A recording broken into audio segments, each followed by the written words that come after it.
میرے نبی کریم علیہ الصلوۃ والسلام سے پوچھا گیا تھا یا رسول اللہ ذلت کیا ہے؟ فرمایا لالچ کرنا۔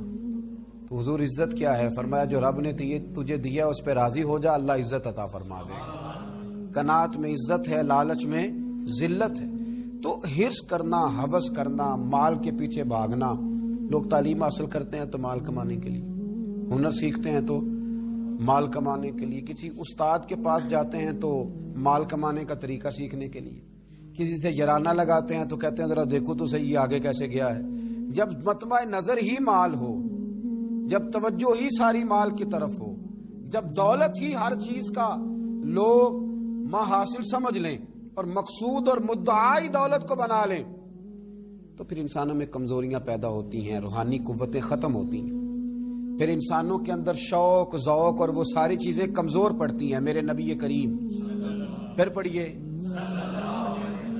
خوش ہو کے پڑھیے، نبی کریم صلی اللہ تعالی علیہ وآلہ وسلم نے نا ہمیں یہ سکھایا ہے، بتلایا ہے کہ قناعت کرو، تھوڑے پر راضی رہنا سیکھو۔ اور حضور علیہ الصلوۃ والسلام نے ارشاد فرمایا، مسند امام احمد بن حنبل میں حدیث موجود ہے، فرمایا اللہ تعالیٰ سے ایسی خواہشات سے پناہ مانگا کرو جو خواہشات تمہیں عیب میں ڈال دیں، اور فرمایا ایسی خواہش سے بھی اللہ کی پناہ مانگو جو خواہش پوری کرو تو وہ خواہش ایک اور خواہش میں ڈال دے۔ اللہ کی پناہ مانگو اس خواہش سے کہ جو پوری کی جائے تو پھر ایک اور خواہش میں تمہیں ڈال دے، اس سے اللہ تعالیٰ کی پناہ مانگو، پناہ مانگو، اللہ تبارک و تعالیٰ کی پناہ مانگو۔ بزرگوں نے لکھا ہے، حضرت محدث ابن جوزی علیہ رحمہ نے، کہ ایک شخص تھا، اس کے گھر میں ایک ناگن رہتی تھی۔ ناگن، وہ ناگن سونے کا انڈا دیتی تھی۔ بزرگ جب حکایات بیان کرتے تو سمجھانے کے لیے بیان کرتے، سونے کا انڈا دیتی تھی۔ اس ناگن نے اس طرح کیا کہ ایک دن اس کے گھوڑے کو ڈس لیا، گھوڑا مر گیا۔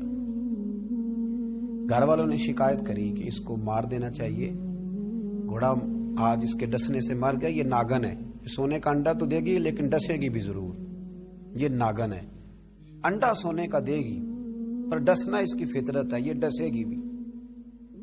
اس نے کہا بھی کوئی بات نہیں، سونے کے انڈے سے کئی گھوڑے آ جاتے ہیں، مر گیا تو کیا ہوا۔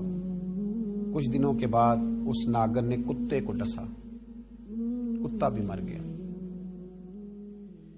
گھر والوں نے شور مچایا کہ یہ ناگن ہے تو اسے دودھ پلاتا ہے، یہ سونے کا انڈا تو دے گی پر ڈسے گی بھی، اس لیے کہ ڈسنا اس کی فطرت ہے، اس کی طبیعت ہے۔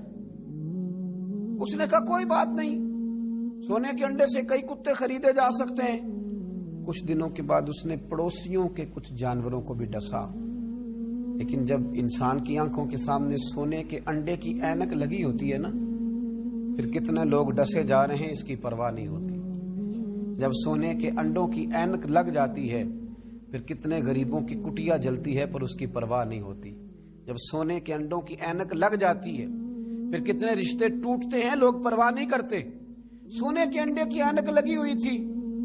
پھر ایک وقت ایسا بھی آیا کہ اس شخص کا ایک ہی جوان بیٹا تھا، ایک ہی بیٹا، جس کی طرف دیکھ دیکھ کے ماں باپ جیتے تھے، جو ان کی آرزوؤں کی امیدوں کا مسکن تھا، جو ان کی آنکھوں کی ٹھنڈک تھا، روشنی تھا۔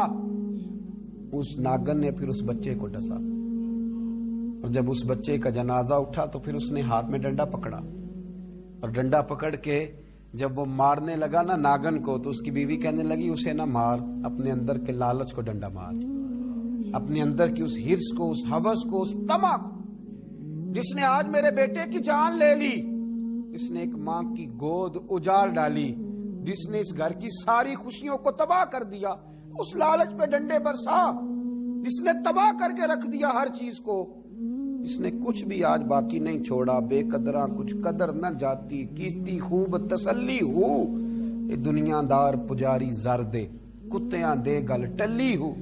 میرے نبی کریم علیہ السلام نے فرمایا دنیا کا مال مردار ہے اور طلب کرنے والے کتے،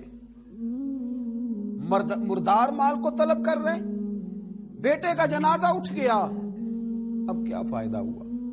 آج روحوں کے جنازے اٹھ رہے ہیں، آج دلوں